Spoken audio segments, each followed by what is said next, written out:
JDS ತವರು ಜಿಲ್ಲೆ ಹಾಸನದ ನೆಲದಲ್ಲಿ ಇವತ್ತು ಬೃಹತ್ ಸಮಾವೇಶ ಆಯೋಜನೆ ಆಗಿರ್ತಕ್ಕಂಥದ್ದು. ಇದೀಗ ಆ ಕಾರ್ಯಕ್ರಮಕ್ಕೂ ಮುನ್ನ ಈಗ ಜೆಡಿಎಸ್ ನ ಜಿಲ್ಲಾಧ್ಯಕ್ಷರಾಗಿರ್ತಕ್ಕಂಥ ಲಿಂಗೇಶ್ ಅವರು ಶಾರದಾಂಬೆಗೆ ಪೂಜೆಯನ್ನ ಸಲ್ಲಿಸತಕ್ಕಂಥದ್ದು. ಈಗ ನಾನು ಒಟ್ಟಿಗಿದ್ದಾರೆ, ಅವ್ರನ್ನ ಮಾತನಾಡಿಸ್ತಾ ಹೋಗ್ತೀನಿ. ಸರ್, ತಾವು ಕಾರ್ಯಕ್ರಮಕ್ಕೂ ಮುನ್ನ ಶಾರದಾಂಬೆಗೆ ಆ ಪೂಜೆಯನ್ನ ಸಲ್ಲಿಸಿದ್ರಿ, ಹೇಗಿರಲಿದೆ ಸರ್ ಕಾರ್ಯಕ್ರಮ?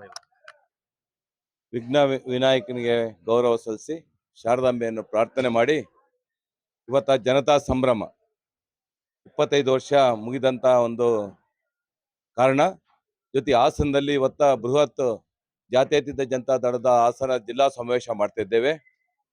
ನಮಗೆಲ್ಲ ತಿಳಿದಿರುವಂತೆ ಒಂದು ಬೃಹತ್ ಪೆಂಡಾಲ್ನಲ್ಲಿ ದೇವೇಗೌಡರ ಆಶಯ ಇದಂತೆ ಕುಮಾರಸ್ವಾಮಿ ಅವರ ಮಾರ್ಗದರ್ಶನದಲ್ಲಿ ರೇವಣ್ಣನ ನೇತೃತ್ವದಲ್ಲಿ ಕಾರ್ಯ ಮಾಡ್ತಿದ್ದೇವೆ.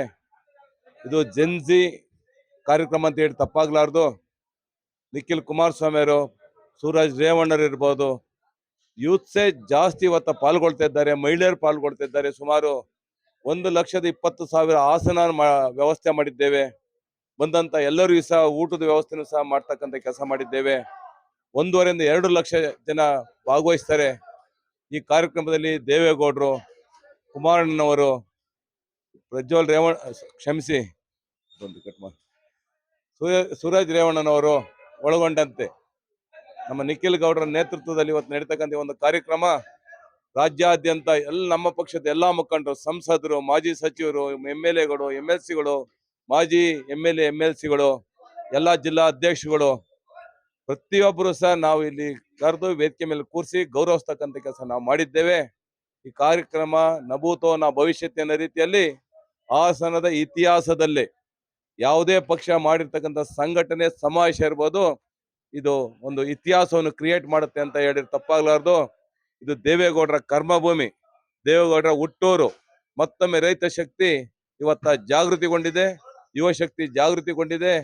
ಇವತ್ತ ನಾವು ಜಾತ್ಯತೀತ ಜನತಾದಳ ಹುಟ್ಟೂರಿನಲ್ಲಿ ನಾವು ಈ ಕಾರ್ಯಕ್ರಮ ಆಯೋಜಿಸಿ ನಂತರ ದಿನಗಳೇ ಇಡೀ ರಾಜ್ಯಾದ್ಯಂತ ಎಲ್ಲಾ ವಿಭಾಗಗಳಲ್ಲೂ ಸಹ ಈ ರೀತಿಯಾದ ಒಂದು ಸಮಾವೇಶ ಮಾಡ್ತಕ್ಕಂಥ ಒಂದು ವ್ಯವಸ್ಥೆ ಮಾಡ್ಕೊಂಡಿದ್ದೇವೆ.